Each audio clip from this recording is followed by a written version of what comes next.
ನಮ್ಮ ಧ್ಯಾನಕ್ಕೆ, ಸ್ಮರಣೆ ಮಾಡೋಕ್ಕೆ, ಸ್ತುತಿಸೋಕ್ಕೆ ಈ 4 ಸಾಲು ಬಹಳ ಯೋಗ್ಯವಾದ ಶಕ್ತಿಯುತವಾದ ಮಂತ್ರ. ದೇವಿಯನ್ನು ನಾವು ಚಂದ್ರಮಂಡಲದಲ್ಲಿ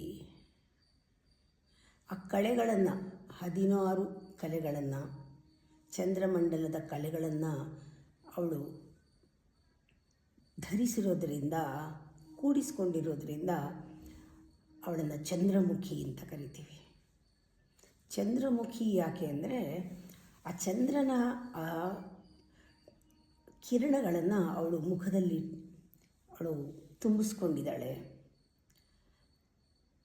ಎಷ್ಟು ಶೇಖರಿಸಿದ್ದಾಳೆ ಅಂದರೆ ಅವಳನ್ನ ಚಂದ್ರಶೇಖರಿ ಅಂತಾರೆ. ಅದರಿಂದ ಅವನು ಚಂದ್ರಶೇಖರನ ಅರ್ಧಾಂಗಿ ಚಂದ್ರಶೇಖರಿ.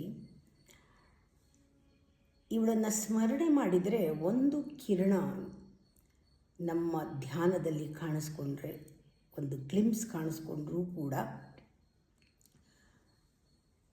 ಎಲ್ಲ 68 ವಿದ್ಯೆಗಳು ಸಾಧಕನ ಪಾಲಾಗತ್ತೆ. ಆ ಕಲೆಗಳನ್ನು ಒಟ್ಟಿಗೆ ಧ್ಯಾನ ಮಾಡಿದ್ರೆ ಆ ಮುಖಾರವಿಂದವನ್ನು ಸ್ಮರಿಸೋದು, ಅದನ್ನು ಜ್ಞಾಪಿಸ್ಕೊಂಡ್ರೆ ಅವನ ಬಾಯಿಂದ ಒಂದು ಮಧುರ ನುಡಿಗಳು ಬರುತ್ತೆ. ಅಷ್ಟು ಜ್ಞಾನವಾದ ಒಂದು ಕಲೆಗಳವೆಲ್ಲ. ಮಂತ್ರಗಳು ಹೊರಗೆ ಬರುತ್ತೆ, ಅವನು ಮಾತಾಡಿದ್ದೇ ಮಂತ್ರವಾಗುತ್ತೆ. ಆ ವಿಶುದ್ಧಿ ಚಕ್ರದಲ್ಲಿ ಆ ದೇವಿ ಕಾಣಿಸ್ಕೊಳ್ತಾಳೆ ಸಾಧಕನಿಗೆ. ವಿಶುದ್ಧಿ ಚಕ್ರದಿಂದ ಅವಳು ಮೇಲೆ ಶಿವನನ್ನು ಸೇರೋದಕ್ಕೆ ಹೋಗ್ತಾಳೆ. ಗಂಟಲಲ್ಲಿ ಒಂದು ರೀತಿಯ ಒಂದು ದ್ರವ್ಯ ಉತ್ಪತ್ತಿ ಆಗುತ್ತೆ. ಅದು ದ್ರಾಕ್ಷಾರಸದ ಹಾಗೆ ಹುಳಿ ಇರುತ್ತೆ. ಸಾಧಕನಿಗೆ ಅನುಭವ ಆಗುತ್ತೆ. ಇದು ಬಂದ ಮೇಲೆ ಈ ಮಧು ಮತ್ತು ಕ್ಷೀರ ಎರಡೂ ಸೇರಿ, ಹಾಲು ಜೇನು ಸೇರಿದ ಸಿಹಿ ಅನುಭವ ಅವನಿಗಾಗುತ್ತೆ. ಅಮೃತ ಅನುಭವ. ಅದು ಅಮೃತ, ಕ್ಷೀರ, ದ್ರಾಕ್ಷಾರಸ ವಿಶುದ್ಧಿ ಚಕ್ರದಲ್ಲಿ ಸಾಧಕನಿಗೆ ಅನುಭವಕ್ಕೆ ಬರುತ್ತೆ.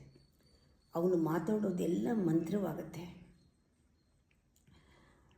ಇಂಥ ಅನುಭವ ಸಿಗೋದು ಆ ದೇವಿ ಕೈಯಲ್ಲಿ ಒಂದು ಅಕ್ಷರ ಮಾಲೆಯನ್ನು ಹಿಡ್ಕೊಂಡಿದ್ದಾಳೆ, ಇನ್ನೊಂದು ಕೈಯಲ್ಲಿ ಅವಳು ವರವನ್ನು ಕೊಡ್ತಾ ಇದ್ದಾಳೆ. ಇದನ್ನು ನಾವು ನೋಡಿದಾಗ ಅವಳ ಮುಖನ ಕಲ್ಪನೆ ಮಾಡಿಕೊಂಡ್ರೆ ಬಿಂದು, ತ್ರಿಕೋಣ, ವಸುಕೋಣ ಈ ಶ್ರೀಚಕ್ರದಲ್ಲಿ ಅಂತರ ಸಾಧನೆ. ವಸುಕೋಣದಲ್ಲಿ 8 ತ್ರಿಕೋಣಗಳಿದೆ. ಅಲ್ಲಿ ನಾವು ದೇವಿಯ ವಾಕ್ದೇವಿಯರನ್ನು ಸ್ಮರಣೆ ಮಾಡ್ತೀವಿ. ತ್ರಿಕೋಣದಲ್ಲಿ ತ್ರಿಶತಿಯನ್ನು ಹೇಳ್ತೀವಿ. ಬಿಂದುವಿನಲ್ಲಿ ಸಹಸ್ರನಾಮ ಸಪ್ತಶತಿ ಪಾರಾಯಣವನ್ನು ಮಾಡಿ ಹೋಮವನ್ನು ಮಾಡ್ತೀವಿ. ಈ ಅಂತರಂತರ ಸಾಧನೆ ಬಹಳ ಸೂಕ್ಷ್ಮವಾದದ್ದು. ಇಲ್ಲಿ ನಾವು ತಿಳ್ಕೋಬೇಕು 360 ಕಲೆಗಳು ಹೇಗೆ ಸೇರಿಕೊಳ್ಳುತ್ತವೆ ಅಂತ. ಇಲ್ಲಿ 8 ತ್ರಿಕೋಣ ಮತ್ತು ವಸುಕೋಣ, 3 ತ್ರಿಕೋಣ, 1 ಬಿಂದು ಸೇರಿ 12 ಆಗುತ್ತೆ. ಮತ್ತು ಮಹಾಕಾಳಿ, ಮಹಾಸರಸ್ವತಿ, ಮಹಾಲಕ್ಷ್ಮಿ ಸೇರಿ 15 ಆಗುತ್ತೆ. ಪಾಡ್ಯದಿಂದ ಅಮಾವಾಸ್ಯವರೆಗೂ ಈ ತಿಥಿಗಳನ್ನು ಎಣಿಸ್ಕೊಂಡಾಗ ಒಂದೊಂದು ದಿವಸನೂ 3 ಹೊತ್ತಿದೆ. 3 ಕಲೆಗಳು ಸೇರಿಕೊಂಡು 1 ದಿವಸ ಆಗುತ್ತೆ. ಆ ನಿತ್ಯೆಯರನ್ನು ನಾವು ಧ್ಯಾನ ಮಾಡ್ತೀವಿ. ಪ್ರತಿದಿನ ನಿತ್ಯೆಯರನ್ನು 15 ದಿನವೂ ನಿತ್ಯೆಯರನ್ನು ಧ್ಯಾನ ಮಾಡ್ತೀವಿ. 16ನೇ ದಿನ ಷೋಡಶ ಕಲೆ ನಮ್ಮಲ್ಲಿ ಕಾಣಿಸ್ಕೋಬೇಕು ಅಂತ. ಒಟ್ಟು ಸೇರಿ 360 ಕಲೆಗಳು. 1 ವರ್ಷ ಪೂರ್ತಿ ನಾವು ಅವಳನ್ನು ಧ್ಯಾನಿಸ್ಬೋದು. ಈ ಕಲೆಗಳನ್ನು ಕೂಡಿಸ್ಕೋಬೋದು.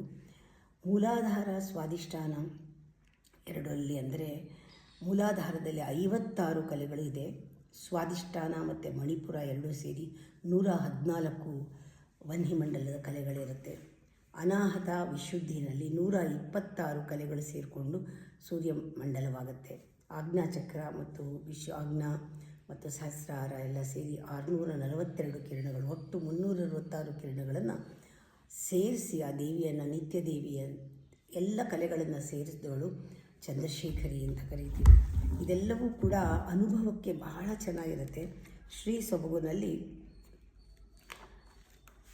ಚಂದ್ರಶೇಖರಿ ನಿನ್ನ ನೆನೆದವರ ವದನದಿಂದೊರಬರುವ ಮಧುರ ನುಡಿ ಮಂತ್ರಗಳು ಮಧುಕ್ಷೀರ ದ್ರಾಕ್ಷಾರಸದಂತೆ ರುಚಿಯು. ಜಟಾಜೂಟೆ 52 ಅಕ್ಷರ ಮಾಲೆಯ ಹಿಡಿದಿರುವೆ ಕರದಲ್ಲಿ, ಜ್ಞಾನನಿಧಿ ವೇದವನ್ನೇ ಧರಿಸಿರುವೆ ಬಲಹಸ್ತದಲ್ಲಿ. ಎಡಗಡೆ ಅವಳು ಇದನ್ನು ಇಟ್ಕೊಂಡ್ರೆ ಅಕ್ಷರ ಮಾಲೆಯನ್ನು, ಬಲಗೈನಲ್ಲಿ ವೇದ ಪುಸ್ತಕನ ಇಟ್ಕೊಂಡಿದ್ದಾಳೆ. ನಾವು ಕಣ್ಣು ಮುಚ್ಕೊಂಡಾಗ ಇದೆಲ್ಲವೂ ಕೂಡ ಆ ತಾಯಿಯ ಒಂದು ಸ್ವರೂಪ. ಅಕ್ಷರ ಇರ್ಬೋದು, ಭಾಷೆ ಇರ್ಬೋದು, ಭಾವನೆಗಳಿರ್ಬೋದು, ನಾವು ಜೋಡಿಸುವಂಥ ವಾಕ್ಯಗಳಿರ್ಬೋದು, ಮಂತ್ರಗಳಿರ್ಬೋದು, ವೇದಗಳಿರ್ಬೋದು, ಎಲ್ಲವೂ ಅವಳಿಲ್ಲದೆ ಇಲ್ಲವೇ ಇಲ್ಲ.